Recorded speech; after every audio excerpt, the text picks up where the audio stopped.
Tonight, a nation grieves. There is a day of mourn in Israel. Their only crime, being Israeli. The long-awaited release of 4 Israeli hostages, including a mother and 2 young children, brings Israel to its knees. And Ukraine fallout. Right now, there's a negotiation going on, and let's see where that ultimately leads. The aftershocks of the rift between Trump and Zelensky reveal a potential split in Republican unity. Plus, Planned Parenthood in crisis. Why some believe America's largest abortion provider is on the brink of collapse. All this and more tonight on Faith Nation.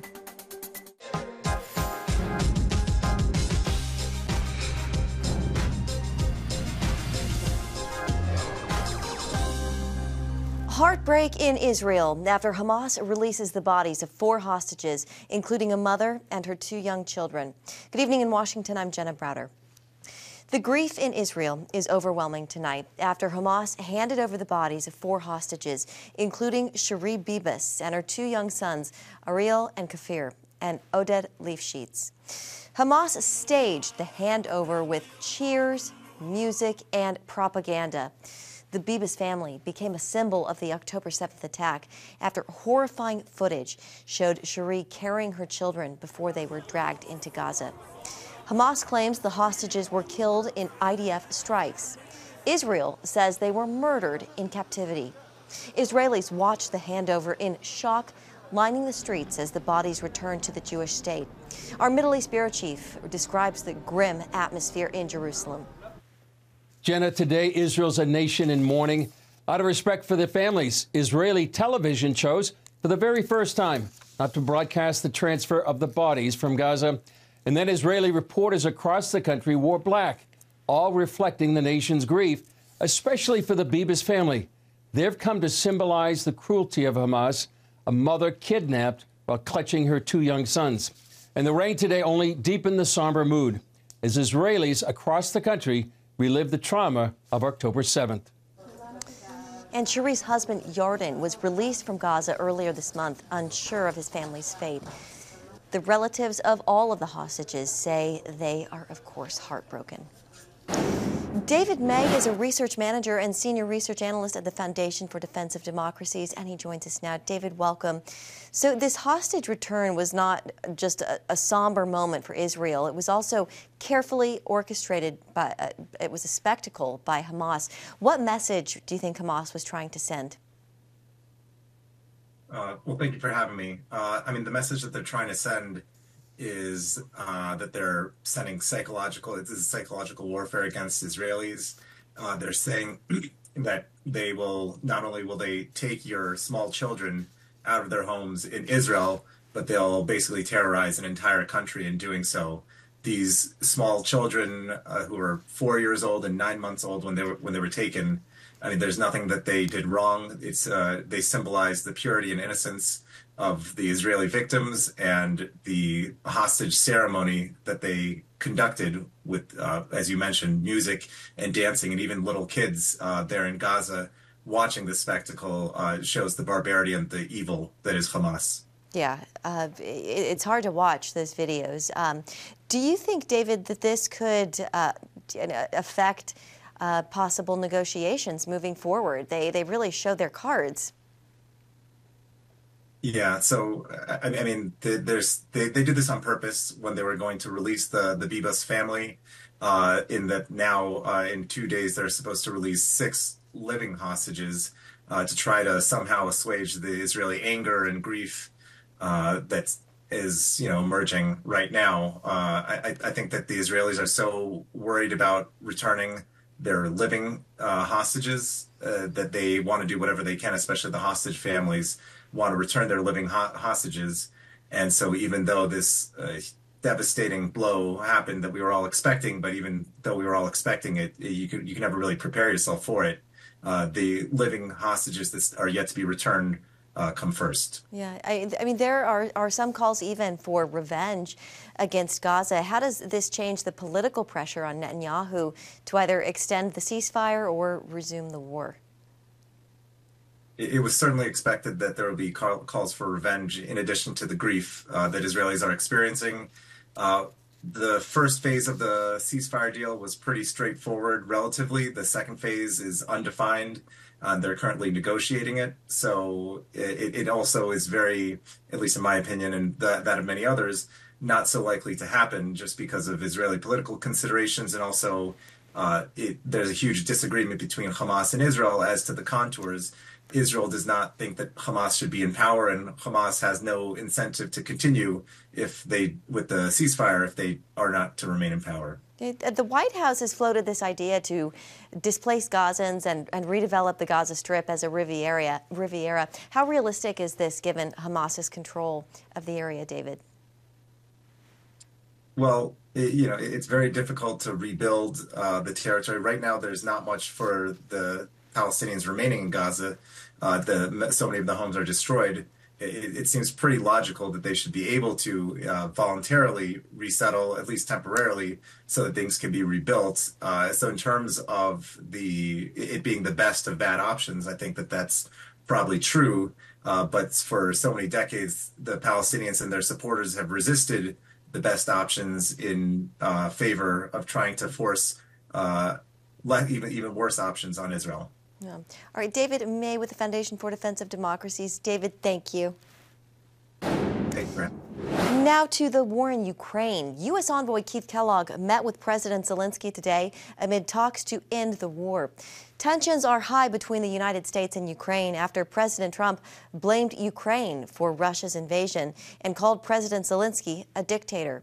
But even as war rages on, Ukraine's church remains strong, standing as a beacon of hope despite Russia's attempts to silence it. During a recent visit to the U.S., the leader of the Ukrainian Greek Catholic Church spoke with Washington correspondent Caitlin Burke about the faith of his people in the face of persecution.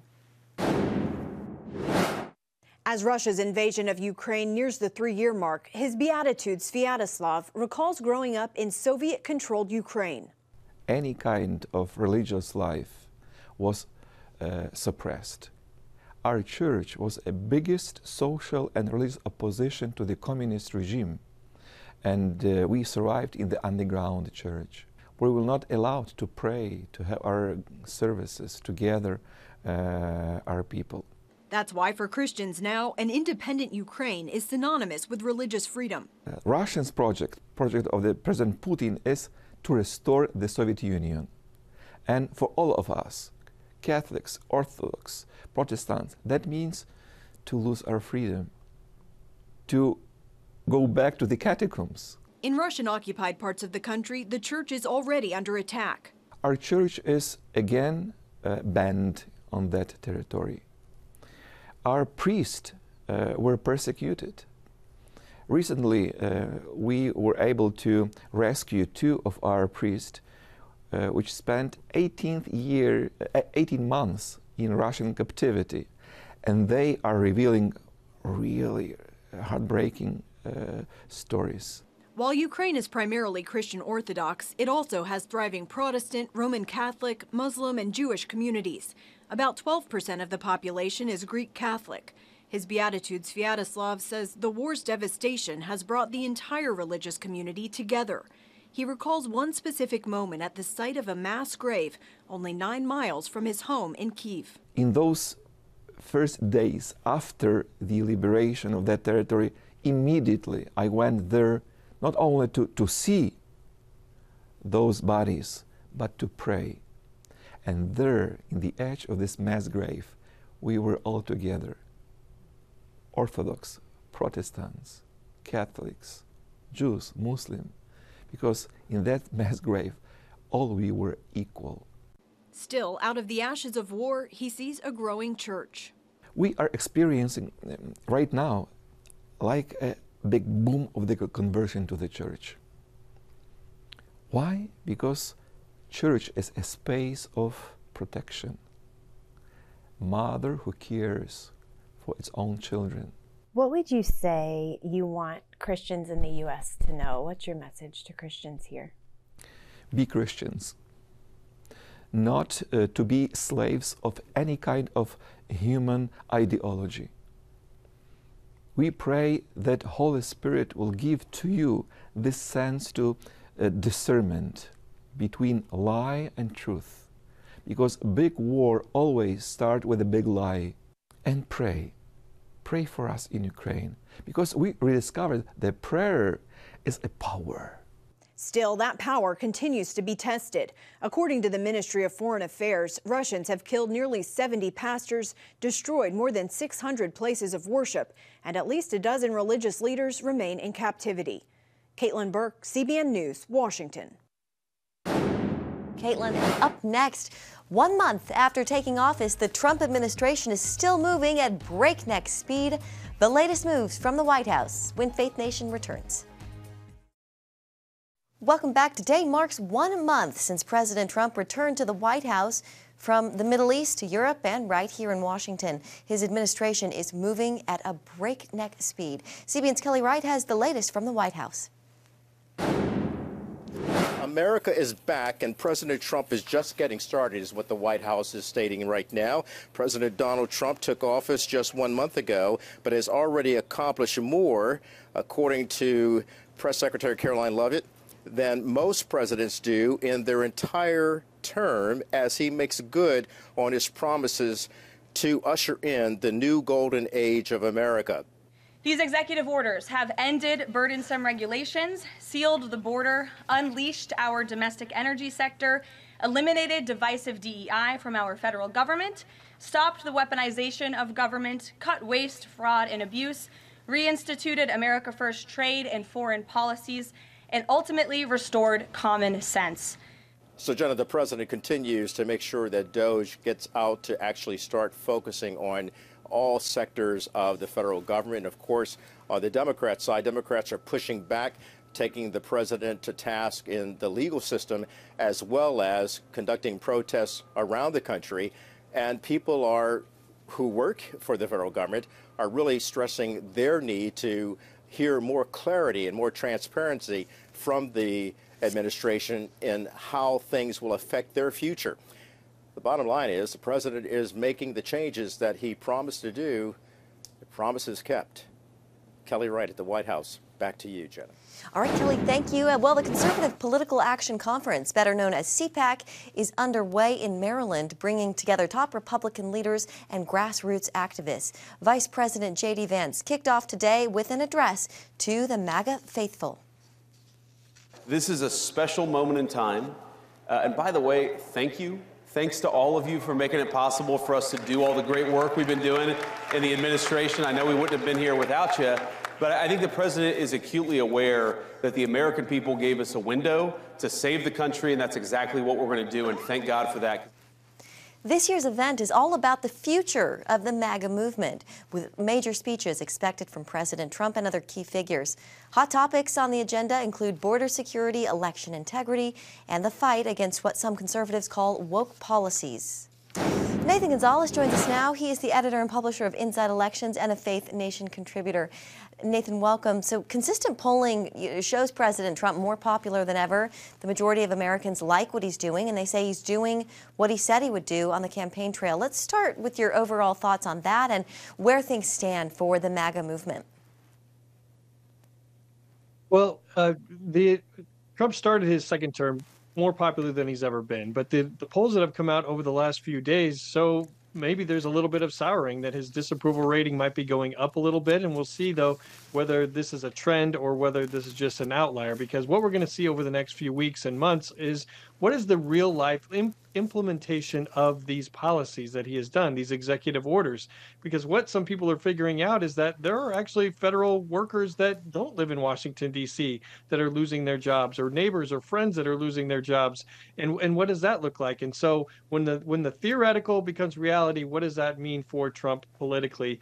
And what does it mean for the MAGA movement? I mean, right now, the Republican Party is firmly, squarely unified behind Trump, but who leads this moving forward is very unclear. Vice President Vance, I think, is in the best position, but Trump gave an interview just a couple of days ago where he was asked if Vance is the heir apparent, and even Trump was non-committal. So it's very unclear about who leads this whenever Trump is gone. Yeah, I imagine J.D. Vance disagreed with his comment on that. Today, Kash Patel, Nathan, was confirmed as FBI director. He's been highly critical of the agency and is expected to go in there and shake things up. What do you make of his confirmation? Well, first of all, his confirmation shows that Republicans will basically, they believe that Trump can or do whatever he wants or have whoever they want around him.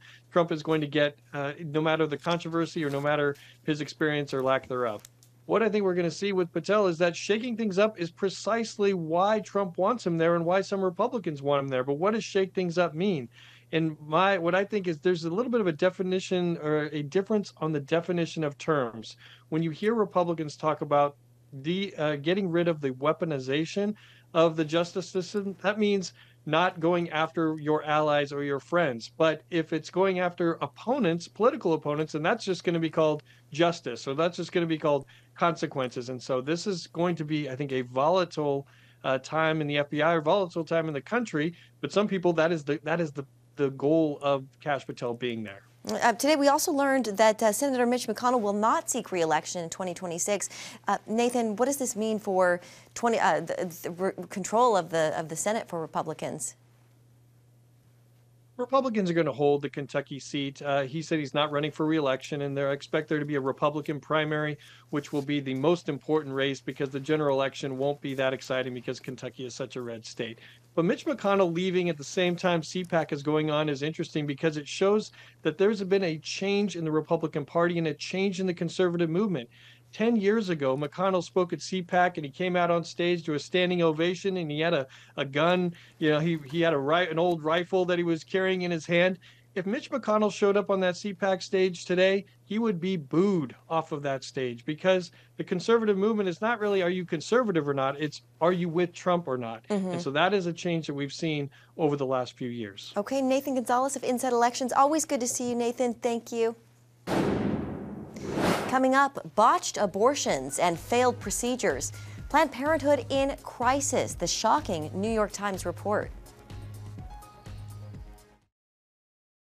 Planned Parenthood is in crisis. That's according to a bombshell New York Times article citing botched abortions, failed procedures, and undertrained staff as clinics struggle financially. Despite raising nearly $500 million after Roe v. Wade was overturned, the New York Times reports much of that money isn't going to patient care. Meanwhile, lawsuits are piling up and some states are cutting off Medicaid funding. As clinics shut down and patient numbers drop, the future of the abortion giant looks more uncertain than ever. For more on this, let's bring in Lila Rose. She is the founder and president of Live Action. Lila, welcome. Good to see you. Great to see you too. Thanks for having me. So what's your reaction to this report from the New York Times, Planned Parenthood in crisis? Well, it took them a few decades to finally publish it. I mean, this is not new information. Planned Parenthood has been a corrupt abortion corporation for decades. They commit 400,000 abortions every single year. Their abortion numbers have gone up while their other so-called health services have gone down. And you know, what the New York Times reported is things that the pro-life movement has known about for decades. Example, botched abortions. You know, a woman in the New York Times article goes in New York. She's concerned her abortion isn't complete. Planned Parenthood sends her home. 12 weeks later, she delivers a baby that's alive and then that dies. I mean, absolutely horrific stories, but this is par for the course for Planned Parenthood. So I think the writing should be on the wall. They receive $700 million in taxpayer funds. Planned Parenthood shouldn't be receiving a single dime in taxpayer funds. They are a corrupt abortion chain that should be shut down instead. Lila, do you think Planned Parenthood is losing its grip on the abortion industry? And are you concerned that if it, you know, declines, that another group or another agency will come in and kind of fill its shoes? It's a good question. What has happened, especially because of the Biden administration, the regulations on the abortion pill were lifted. And so right now, you can order an abortion pill virtually anywhere without a doctor's appointment, without a doctor's visit. They can be sent to you via mail. I mean, an underage girl, an abusive boyfriend or older man getting that pill for a young girl, this can be done in virtually any state. And so Planned Parenthood, I think, will lose some of their grip on the abortion market because of the advent of the abortion pill and the fact that it's pill via mail. This too, though, can be solved under the Trump administration if the Trump administration does common sense regulations and prohibits this incredibly dangerous drug from being sent via mail. It's killing over 50% of the babies killed by abortion, and it's landing 1 out of every 30 women in the emergency room, the abortion pill. So yes, Planned Parenthood's influence in one sense is waning, but the abortion pill is becoming more prevalent. That needs to be stopped, and that's, again, an action that the Trump administration should take. Lila, I want to ask you about IVF. President Trump recently signed an executive order to lower IVF costs. What's your reaction to that? I mean, infertility is a problem that continues to increase in this country. It's completely tragic. I think the response to the crisis of infertility is not expanding IVF. IVF, unfortunately, 90% of the babies created via IVF. Now, many people don't realize this. 90% of the babies created via IVF end up frozen indefinitely, discarded, so destroyed or miscarried. So in that sense, IVF is not pro-life. And so you have 1 million frozen embryos in this country because of the unregulated IVF industry. I think the solution should be instead to invest in restorative reproductive medicine, which works to make the human body and reproductive system healthier. It has no ethical issues, and that's what we hope that the administration will invest in. Okay, Lila Rose with Live Action. It's nice to see you. Thank you so much, Lila. Still ahead, a singer-songwriter in the making, next on Faith Nation. Finally tonight, a 3-year-old is quickly turning herself into a social media star. Vanessa Imani started singing with her parents, both music teachers, at just a year old. Realizing she had a knack for improvising lyrics, her parents started recording her improvisations. My favorite stone is yellow. I can see my own name. My favorite is yellow. You got me. And Vanessa and her dad's collaborations have picked up millions of views online. She is adorable. That's so cute. All right, we are going to leave it there for tonight. Thank you so much for joining us. We'll see you right back here tomorrow. Have a great evening.